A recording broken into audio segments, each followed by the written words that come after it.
ఇదిగో ఆడ లేడీస్, నేను మీ అందరికి ఒక విషయం చెప్తున్నా. ఇంతకు ముందు కూడా చెప్పాను, అది చాలా చాలా వైరల్ అయ్యి ల్యాక్స్లో చూసేశారు.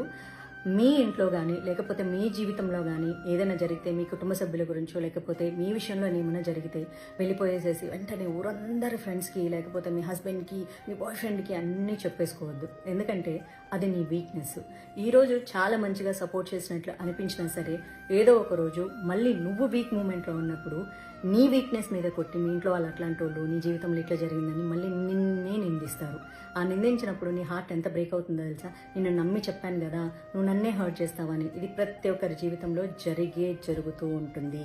కాబట్టి నీకు ఒకళ్ళ మీద కోపం ఉన్నా, ఒకళ్ళ మీద ద్వేషం ఉన్నా, లేకపోతే విపరీతమైన ప్రేమ ఉన్నా, లేదా నీ ఇంట్లో సమస్యలున్నా, నీకు బెస్ట్ అనుకున్న వాళ్ళకి చెప్పాలనిపిస్తే ఆ మూమెంట్లో చెప్పు. అంతే తప్ప ఎవరికి పడితే వాళ్ళకి, కొత్తగా ఫ్రెండ్స్ వచ్చిన వాళ్ళకి ఓదార్పు కోసం ఇన్స్టాంట్ ఓదార్పులు చాలా బాగానే ఉంటాయి. కానీ తర్వాత అదే మనిషి మళ్ళీ నేను హర్ట్